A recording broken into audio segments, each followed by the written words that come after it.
Okay, hello and welcome to you. Let me get right to it.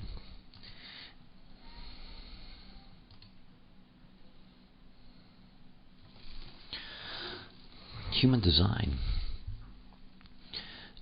I've been through a very lengthy process over the last 20 years and have had a great deal of experience of introducing this knowledge in many different ways.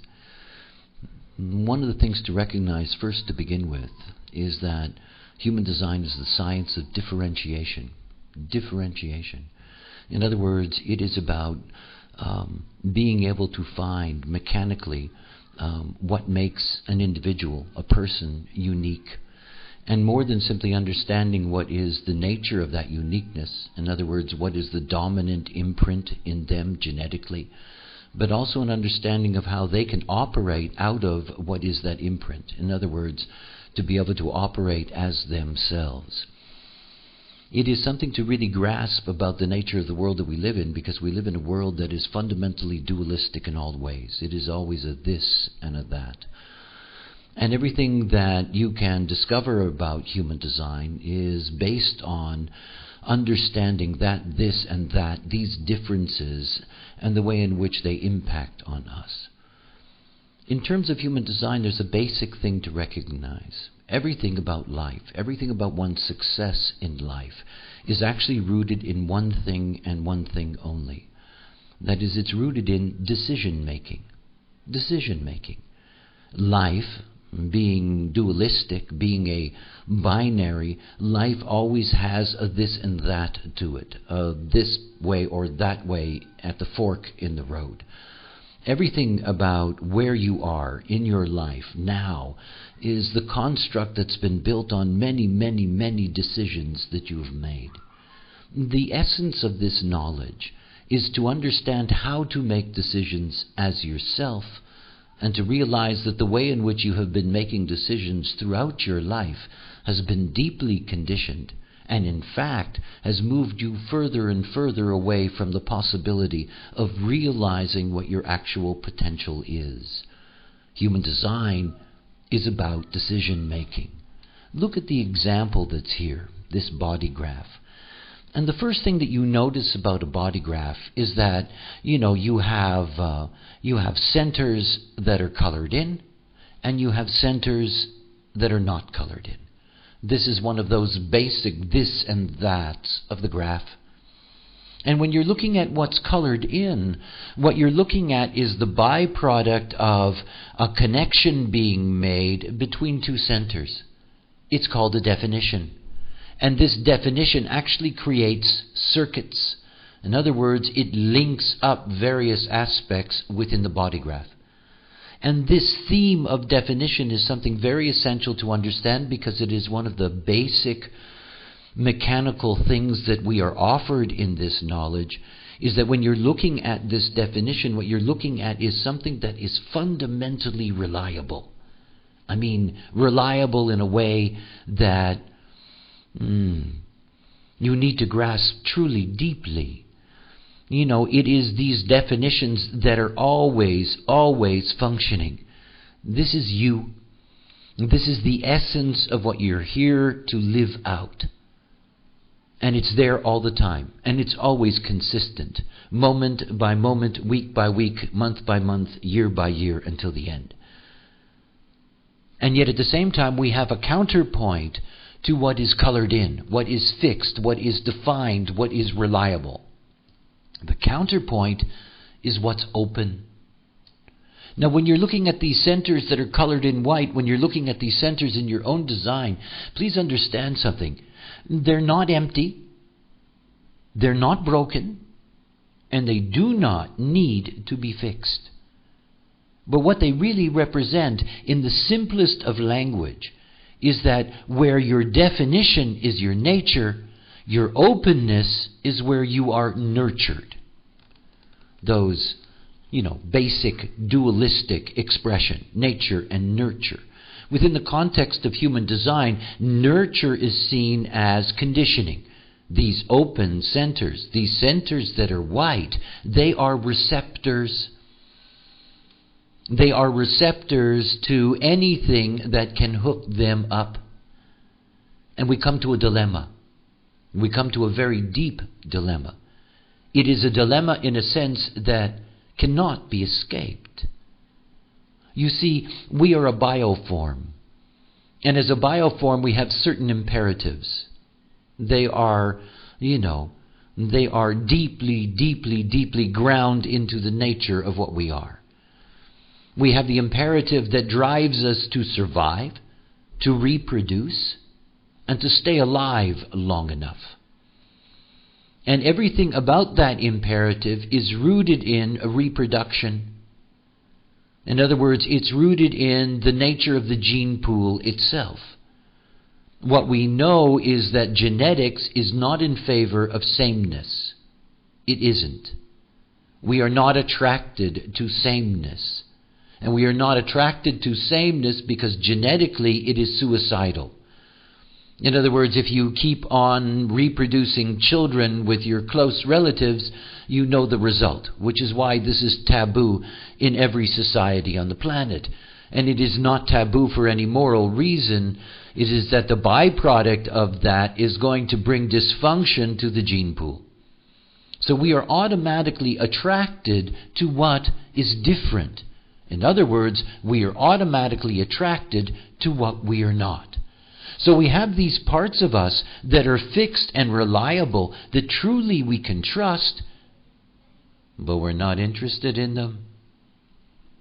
What we're interested in is what we don't, quote unquote, have. What we don't have is what we're always looking for.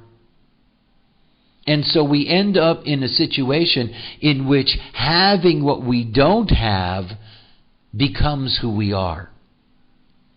In other words, we become what in design we call the not-self. Okay, let's look at another binary. Human design is about decision-making. If you ask any, normal, quote-unquote, human being how they make decisions, fundamentally the answer is that they make decisions with their minds.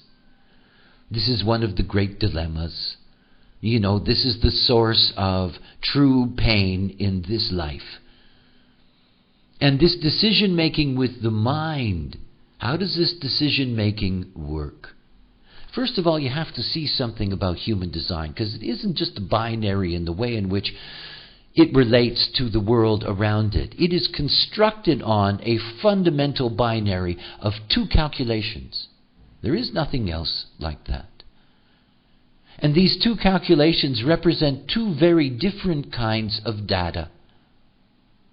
What you have on the left is that you have the information that you see translated into the red in the design. So you see the red here. Wherever the red is, it's coming from the design side. This is the unconscious. This is what you do not have conscious access to. In other words, when you think about yourself, you never think about those things that are red. You're always thinking about those things that are black. And yet this side here, the design side, this is the consciousness of the vehicle. A human being is a binary consciousness. We have a consciousness that most of us are deeply familiar with, which we call mental.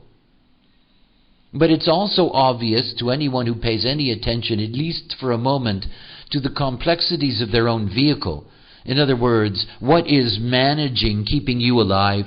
What is managing all of those neurons firing so that you can interpret what I'm saying and store it someplace? There is a vehicle consciousness, the design consciousness that runs this vehicle. It ran the vehicle before the personality even came into the body. In human design, the personality crystal, that is who you think you are, actually enters into the vehicle exactly 88 degrees of the sun before birth. That's about 88 or 89 days. In other words, it comes in late, after everything has been constructed. One of the things that is taught in human design is that it is the body that is the life. It is the mind that is the passenger, that is here to observe the life, not to manage it, not to run it. In human design, this concept of making decisions correctly is rooted in a movement of decision-making from the mind to the vehicle, to the body. We have two authorities in human design: an inner authority and an outer authority. The outer authority is mind. My mind can be valuable to you, but it's not allowed to make decisions for me. An inner authority, where the mechanics of all of this lead us. Inner authority that is rooted in what your type is, what your strategy is, and what your definition is. So that the decisions that you make in your life are not based on what's open, where you can be so easily conditioned, but the decisions are based on where you are fixed, where you are consistent, where your true nature can actually emerge. I want you to think about the mind for a moment, your mind. Think about your chart and those places that are open. Every single one of these centers that are open have what's called a not-self strategy. This open heart center, the not-self strategy, is always trying to prove that one is worthy. Always. And this becomes a mental strategy.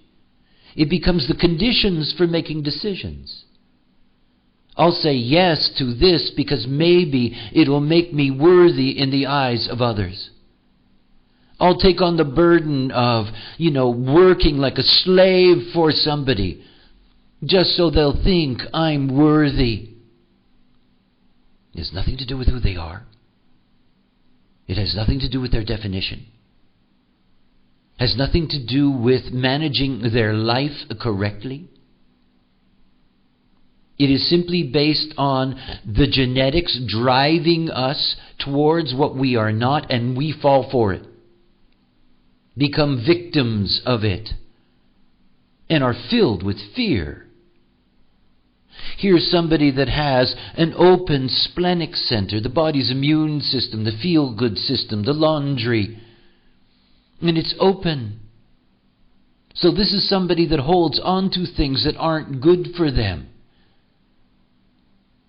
So somebody says to them, will you do this for me? I really need you to do this. And this person hates it. But they want to prove that they're worthy.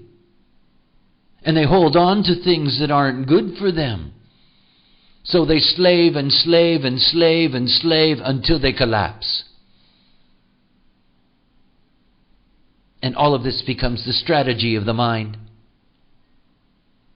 Here is somebody that is born with a dependency to hold on to anyone that can make them feel good.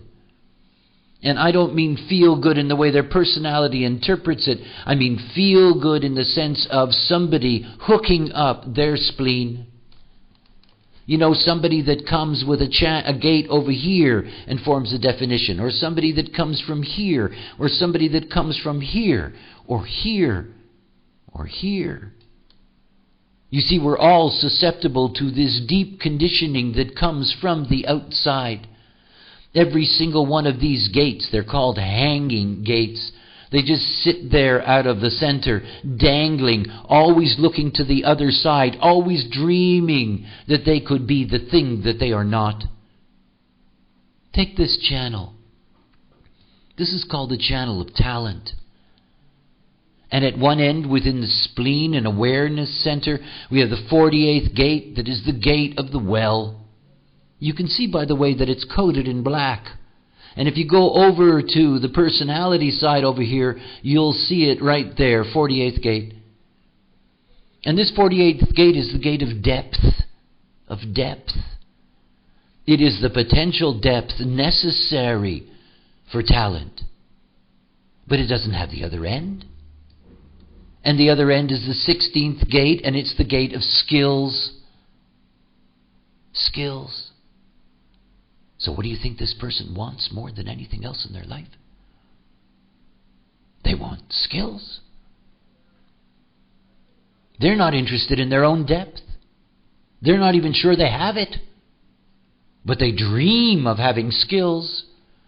So they learn one thing after another endlessly and are never satisfied. Because they're trying to become something that they are not. That they are not. And you see, mentally there's no way, to protect yourself. There's no way, mentally, to say, there's all these traps for me. It doesn't work that way. See, what human design shows us is something really, really, truly incredible. It shows us precisely where our imprint is. And it shows us precisely, mechanically, where the key is, so that we have a way in which we can make decisions that are not mental. Because that is not what the mind is for. It isn't.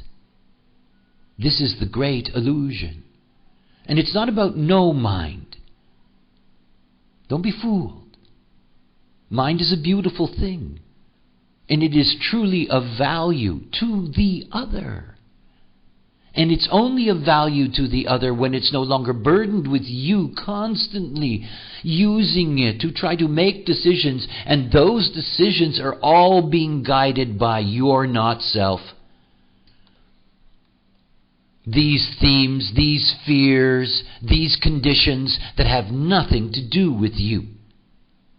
You see, if I do a reading for somebody that has an open heart center, I tell them they have nothing to prove. Because they don't. It's only if it's colored in that you have to prove. This is not colored in. They don't have to prove anything. These over here don't have to hold on to those things that aren't good for them. They'll be fine as long as they can operate correctly as themselves, but not according to the mind. We have this split, these two sets of information. The design, the unconscious. And over here, the personality. This is who you think you are. You can see how little you know about yourself. You look at your design, you see all those things colored in black. That's what you have access to. This is who you think you are. Those things that are in red, you only begin to think of them as a part of you because this is what people tell you about yourself. You begin to notice them as traits. They're just there. If you say to this person, you're very opinionated, they don't think they are. They don't. The 17th gate here is the gate of opinions. But it's unconscious.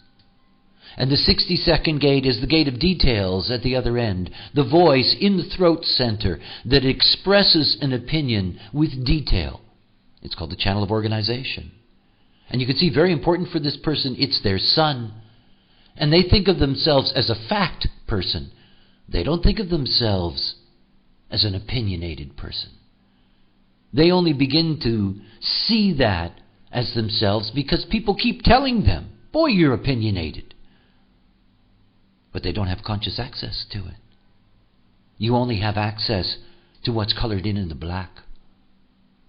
And this, who you think you are, it's not intended to guide your vehicle. It's not intended to guide your life. When you think about design, always a wonderful place to go is here in the center of the G center, the identity. In here we have what's called the magnetic monopole, and it holds us together. It holds us together in the illusion of our separateness. It is an illusion. This connection between the design and the personality. It is not a comfortable connection. And the mind itself is not equipped to actually be able to guide the life.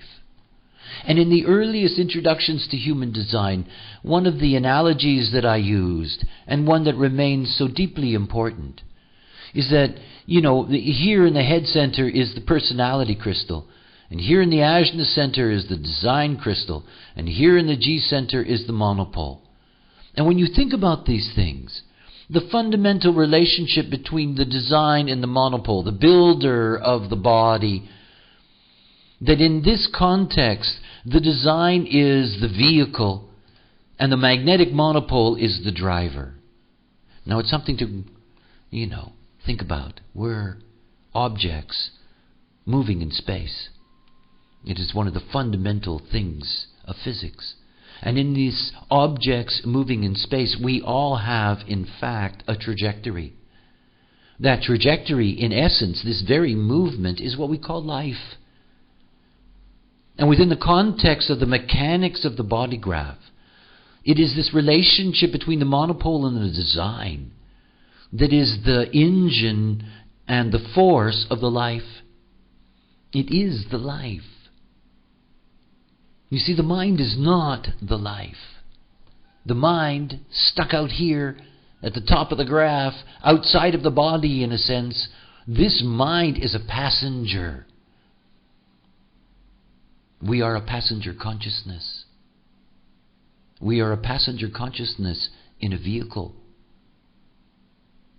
And we have to stop interfering with the correctness of that vehicle. Its natural ability to give us the life that is correct for us. If we stop interfering with our minds. You see, human design teaches a very, very simple mechanic. I've given you an example here that is one of the most common examples. Here is somebody that is a generator. Whenever you see this center, this sacral center colored in, the person is automatically a generator. And there's two types of generators. Pure generators, this happens to be a pure generator, and manifesting generators. Manifesting generators where the throat is also connected to a motor. But they are generators. Generators represent about 67% of the human population. In essence, they are the perfect beings, which is a big if, but if. Because you see, the generator is designed perfectly for this life. All they have to do is respond. Now it sounds very simple. All they have to do is respond. But what that means is that they're not here to initiate. And what I mean by that is that they're not here to initiate according to making decisions, to initiate a decision. The mind with its rambling going on and on. Well, I have to prove myself, so I'm going to do this thing or that thing tomorrow, and I'm sure those people are going to think I'm great. This kind of thing. No. See, to make a decision as a sacral being, it means that you have to be presented with a decision. It has to come to you. You don't go after it. It comes to you. Moment by moment, breath by breath, it comes to you. And you wait for it to come. Sacral beings are quite unusual. That is, sacral center has a voice. It makes sounds. You go up to a pure generator and you say to them, do you want to? And they go, And right away they don't want to.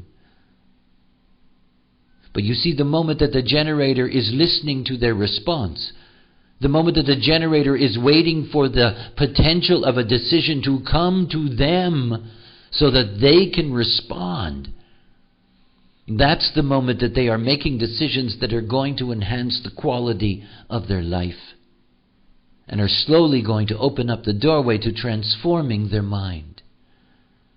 You see, you don't see. You don't see. And the only reason that you don't see is that instead of the passenger looking out the windows and truly seeing the movie, that the passenger is trying to get the attention of the driver in the vehicle, is trying to take control of the life, is busy calculating all the things that it needs to do, should do, must do.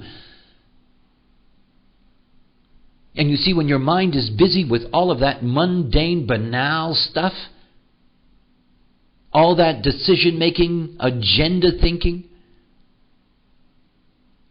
it can't see anything. You see, when I look at a human being, I see two things. The first thing I see is the not-self, because that's what people are. If I look at this person's design, I know what they're living out. Always trying to prove themselves worthy, always holding on to things that aren't good for them, always in a hurry, can't stand pressure, and they think about stuff that doesn't matter. That's them. That's them. It's so easy to see somebody for what they are. All you have to do is look at their openness. Because it's that openness that conditions the way their mind works. Your mind. It's the basis upon which the mind makes decisions, which means what? That you make decisions based on what you're not. Who you're not. And you get a life that's not yours. I mean, you get a life that's not yours. When you look at this chart, 50% of humanity, just over 50% of humanity are emotional. The solar plex center is a very powerful thing. And it's never still. It's always moving. It moves in a wave, from hope to pain and back again. And you see, if you have a defined emotional system, that the only thing that is going to save you in this life is understanding that there is no truth in the now. No truth in the now. Everything requires patience.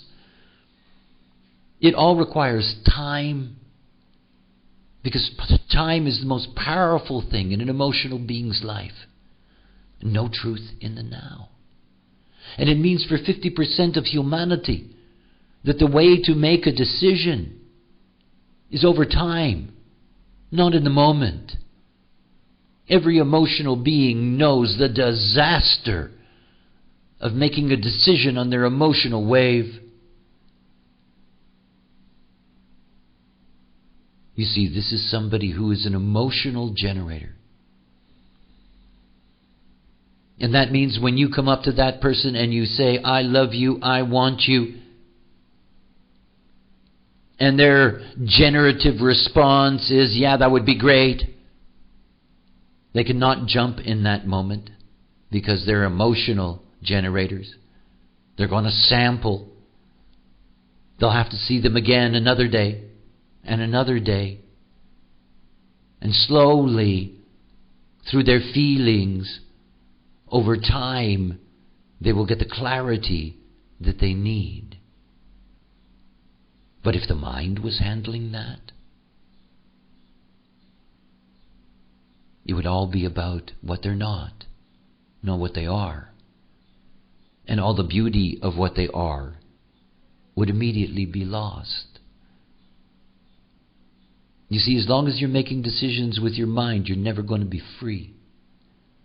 You're never going to be free to see. You're never going to be free of the fear that you are responsible for maintaining your ability to exist. The vanity of mind. This knowledge is just about making decisions as yourself. Every type has its strategy. Each design has its place of authority. And the thing that's so important about this knowledge is that it's not about believing me or anybody else that tells you about it. It isn't. This is not sheep knowledge. This is wolf knowledge. You see, the only way that you're going to understand what it is to be correct is to experiment with it. It doesn't take long to find out. You experiment with your strategy and authority. You hold on to that temptation of your mind to run your life. It really makes a mess of things.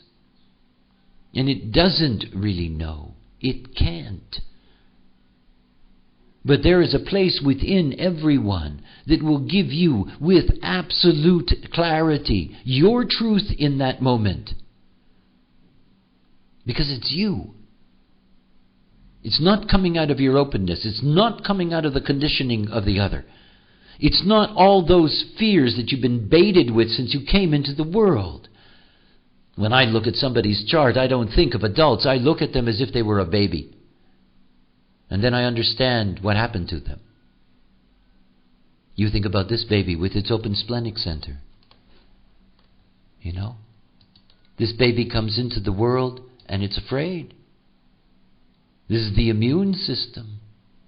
This is an immune system that operates inconsistently under conditioning. So they're afraid.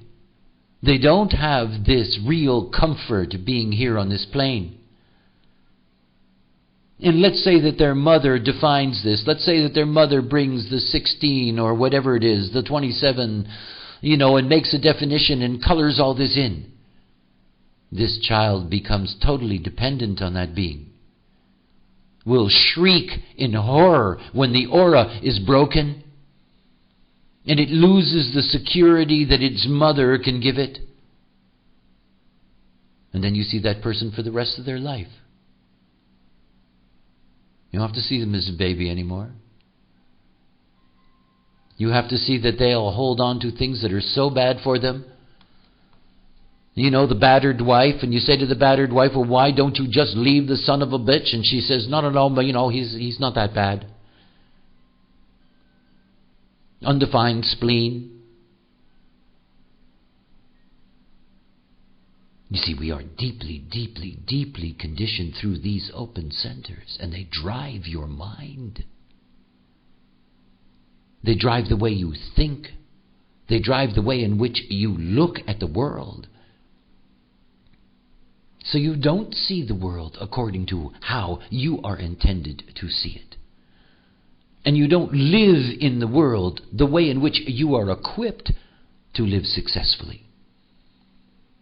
Because you are lost in the openness. Lost. See, the most important thing about this knowledge is that it brings you an incredible gift. Inner authority. The inner authority to be your own authority.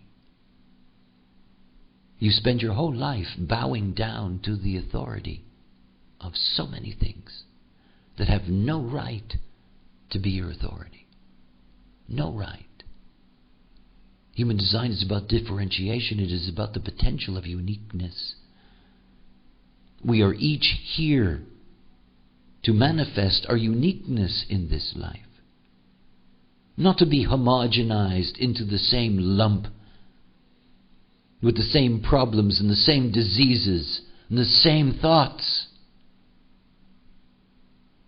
We're here to live out who we are. And when you live by your own authority, no one has authority over you. Not man, not God. It is your own. It has nothing to do with your mind.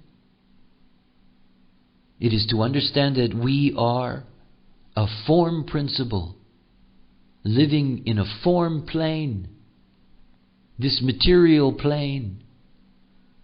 It is the vehicle that knows how to navigate all of this. It is the vehicle that carries your genetics, that builds your brain, that fills your lungs. It is the vehicle that makes love. It is the vehicle that does all these things. It is the life. And if we can surrender to that and sit back as passengers, wow, what a view. how different it is to see with a mind that is no longer disturbed.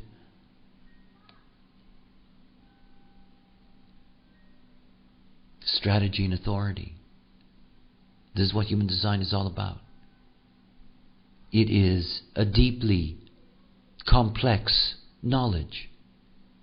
And yet, its gift is that its surface and the tools of the surface for anyone are simple. But it takes the courage to enter into the experiment. Because only then do you find out.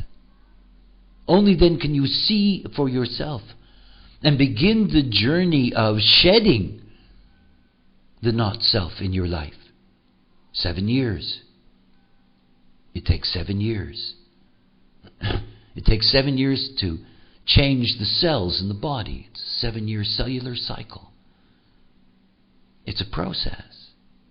To cleanse yourself of that being that was created out of not you. And everything that's come to that not you life. Your lovers, your friends, your work. It's all been conditioned.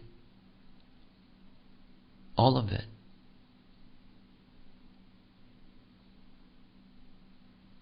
Decision making. Strategy and authority. You want to find out what human design is? Live yours. Just live yours. Try it. You'll see. It's an incredible thing. And it changes your life. Okay. Nice to share that with you. I haven't done that in a long time. And thank you all for coming. Saturday is not a great traffic day on the web, but I'm glad you all managed to come. And do take care. Bye for now.